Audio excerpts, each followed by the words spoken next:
Hello Capricorn, Sun, Moon, Rising, and Venus signs. Kamusta po kayo? Sana po nasa mabuti kayong kalagayan. Welcome back po sa Star Tarot.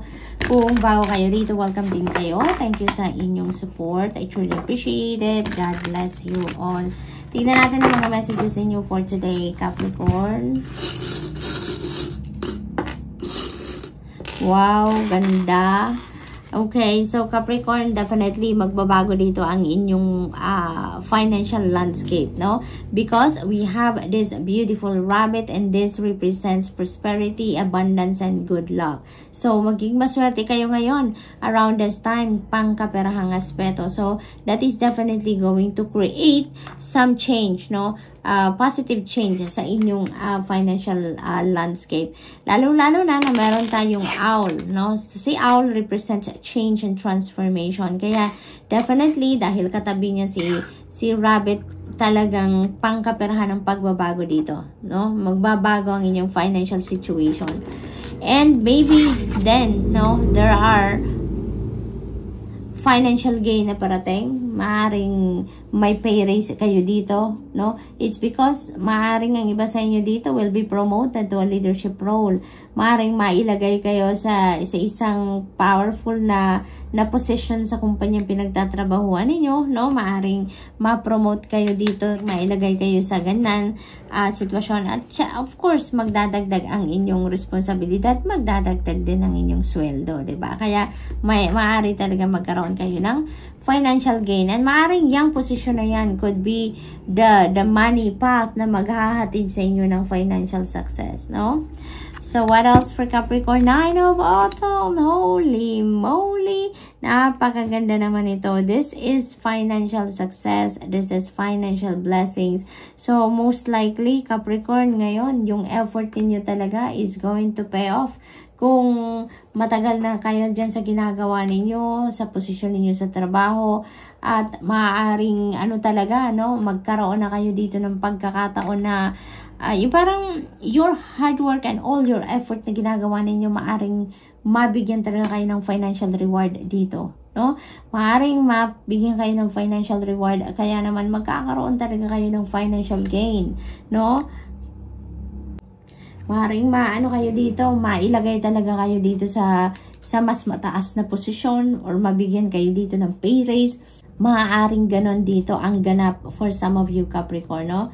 This is financial comfort, no? Financial comfort ito na mararanasan ninyo dito. You'll be able to experience financial security and stability, definitely.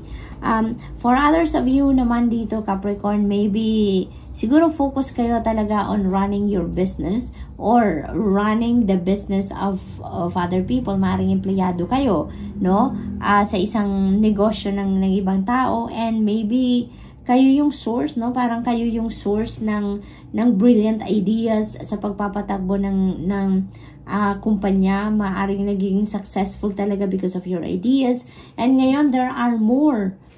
No? Maaring around this time, there are more brilliant ideas coming through sa'yo. Na yun na siguro ang pagmumulan uli ng isang success, isang magandang success ng inyong kumpanyang pinagtatrabahuan.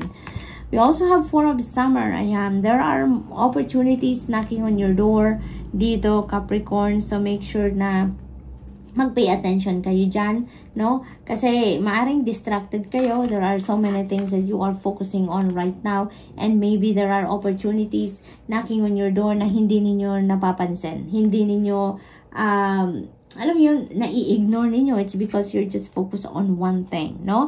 So, open your eyes, open your ears, open yourself to these opportunities, no, Capricorn? We also have Princess of Spring. Ayan. So, this is really beautiful energy then because may dito, may spark dito sa puso ninyo. So, maaaring yung opportunity din na ito, no? Mapapansin ninyo din. Siguro, finally, you're going to shift your attention to this, no, Four of Summer energy, at magkakaroon na din kayo ng siguro dito, spark for this particular opportunity, at kukunin din ninyo yan. No, maaring kukunin ninyo dyan or mapapansin din ninyo yan talaga, and you're going to be very passionate about that. No, so maaring mag-excite din ito sa inyo. Once na tinignan ninyo, kinonsider ninyo kung ano man ang opportunity na to, it might spark your your passion uli. It might ignite your passion muli, no, sa mga bagay-bagay. So good luck, Capricorn, and that's all I have for you for today. Thank you for watching. Love and light. Namaste. Hello Virgo, Sun, Moon, Rising, and Venus signs. Kumusta kayo? Sana po nasa mabuti kayong kalagayan. Welcome back po sa Star Tarot. Kung bago kayo dito, welcome din kayo. Thank you sa inyong support. I truly appreciate it. God bless you all. Tingnan natin ang mga messages ninyo for today. Unahin natin ang mga trinkets ninyo, Virgo. Ayan, nagpahuli siya. Napakabonggang nahuli. Bicycle, hard work, no, is ahead of you, Virgo. So, maaaring kailangan ninyo pa dito mag-extrang sipag, extrang effort sa kung ano man ang pinagkakaabalahan ninyo, no? So, this is asking for you to, to put more time and attention sa kung ano man ang pinagkakaabalahan ninyo. For others of you, this could also be reminding you to exercise, no? Kung dati naman kayo nag-exercise tapos nagkaroon kayo ng disconnect, hindi na kayo nakapag-exercise, wala na kayong physical activity for some reason, so this is inviting you to get back to it, no? Get some physical activity dito, Virgo. Kung kung fit kayo to do so, why not, diba? If not, then you need to, magkonsulta pa rin kayo sa mga medical professionals to be safe, no? Na kung pwede talaga kayong mag-exercise. So, we have steering wheel ng ship, no? So, you are navigating something new dito. Maybe there is a new path that you are heading towards around this time. Maaaring may mga plano kayong bago, may mga ideas kayong bago, and you are heading towards that, no? So, yun ang ganap dyan. We have the rabbit. Yan. So, si rabbit naman, this is prosperity, abundance, and good luck. Kaya napakaswerte ninyo pagdating sa pera sa ngayon, Virgo. Maaaring maraming mga financial blessings kayong parating. Maaaring mga financial opportunities siguro ang parating sa inyo sa ngayon. So, what else? Strength, Virgo. Kailangan ninyo dito ng courage, ng inner strength sa inyong mga sitwasyon, maaring may mga pagbabago dito sa buhay ninyo, at maaring yan ay mga pagbabagong siguro gusto ninyong i-create sa buhay ninyo, pero siguro may nararamdaman kayong procrastination, or maaring nagdududa pa rin kayo sa magiging epekto siguro ng mga pagbabagong yan, Kaya kailangan ninyo ng tibay ng dibdib, para magawa ninyo. You can take the first step na para sa mga pagbabagong yan. Kung alam nyo naman na talagang ikakabuti din ninyo yan. So, wag na kayong kabahan, Wag na kayong kabahan. So, what else? The moon energy. Ayan. So, this is about intuition, dreams, yung mga ganon. So, divinely guided kayo, Virgo. You are divinely guided. Sa mga pagbabagong ito, siguro na gusto ninyong gawin sa buhay ninyo na nagpo-procrastinate kayo, nagsi-self-doubt pa rin kayo. Ang sinasabi ng energy na to, now, you have nothing to worry about. In fact, wala kayong dapat na ikatakot, wala kayong dapat na ipag-alala. Kasi divinely guided kayo. May mga mensahe na pinapadala sa inyo ng Divine Universe and the rest of your spirit team to guide you on how you're going to navigate these changes sa buhay ninyo, or sa kung ano pa man ang mga nangyayari, anong klaseng circumstances man ang pinagdadaanan ninyo sa buhay. Ginagabayan kayo lagi, binibigyan kayo ng intuitive messages. Maaaring may mga signs, symbols, synchronicities na pinapadala din sa inyo to guide you, and even panaginip, maaaring may mga panaginip kayo lately, and that is your guidance, dinadaan siguro ng Divine Universe and ng mga angels ninyo through your dreams ang guidance, ninyo para dito sa pag-navigate ninyo ng inyong mga sitwasyon sa buhay, So, what else? Prince of Winter. Ayan, mabilisan, magmamadali kayo dito, Virgo. Magmamadali kayo. Once na na-figure out ninyo siguro kung ano ang dapat ninyong gawin, sa ngayon, magmamadali na din kayo. Because this is a very fast-moving energy. So, maaaring may mga opportunities ditong parating sa inyo, no? Na maybe related to that changes na gusto ninyong gawin at maaaring magmadali kayo, no? Kaya napakahalaga talaga na lagi kayong naka-check-in sa inyong intuition so that pag may pagkakataong ganito na hindi ninyo na mapag-iisipan ang gagawin ninyo, sundin nyo na lang kung ano ang bulong ng intuition ninyo. Kung ano yung sinasabi ng gut instinct ninyo. Mararamdaman din naman ninyo yan. If something is off, then that is a no. If you feeling excited kayo, feeling ninyo, this is it, then go for it, no? Without a doubt, go for it. Yung ganon. Kaya, napakahalagang papakinggan ninyo ang inyong intuition dito, Virgo. Kaya dahil kahit hindi na ninyo kailangan pag-isipan ng mga bagay-bagay, dahil maaaring may mga sitwasyon, di ba, na nagmamadali din, no? Alam mo yun, yun ngayon na, kailangan magdesisyon ka na sa ngayon, yung mga ganon, di ba? So, follow your intuition in that case. Nang sa gayon, nasa tamang decision pa rin kayo, okay? So, good luck, and that's all I have for you for today. Thank you for watching. Love and light. Namaste. Hello Taurus, Sun, Moon, Rising, and Venus signs. Kamusta kayo? Sana po'y nasa mabuti kayong kalagayan. Welcome back po sa Star Tarot. Kung bago kayo dito, welcome din kayo. Thank you sa inyong support. I truly appreciate it. God bless you all. Tingnan natin ang mga messages ninyo. For today, unahin muna natin ang mga trinkets ninyo. May kumapit na sa kamay ko. Uy, hala. Meron tayong dalawang peace sign. So, very beautiful. Beautiful energy ito, Taurus. So, talagang very peaceful ang pakikiramdam ninyo dito around this time. Magiging masaya kayo dito because you have peace in your heart, peace in your mind, no? Maaari din na meron siguro kayong ang iba siguro sa inyo had a rough patch with a person in the past or recently siguro, at saka maaaring ngayon maaayos nyo na yan. Maaaring magkakausap na kayo at magkakabati na kayo. Maaaring may reconciliation na dito. So, kaya siguro magkakaroon na kayo ng peace, no? Maaari din naman ng mga obstacles in life yan. Problems in life na pinagdadaanan ninyo recently. And maaaring masolve na yan, maaaring nalampasan na ninyo yan, kaya naman may katahimikan na din ang inyong isip at damdamin. So, we have letter A. So, this could be your initials then, Taurus, or maybe the initial of the person that you are going to be dealing with. So, what else for Taurus? We have strength. Ayan. So, Taurus, maaaring you are going to activate your inner strength around this time, your courage and inner strength, because maaaring may sitwasyon dito that requires you, no, na maging matatag kayo, na maging matibay ang inyong kalooban dito. So maaaring ganon ang ganap dito for some of you. Maaari din naman na yung parang encouragement dito sa inyo, parang sinasabi sa inyo ng spirit dito na Taurus, alam ninyo, no? Alam ninyo na matatag ang inyong kalooban, matibay ang inyong loob, matibay ang inyong conviction. You have a personal power na talagang, alam mo yun, superior kumbaga. Kaya kung ano man ang klaseng sitwasyon na pagdadaanan ninyo ngayon, kaya ninyo yan, no?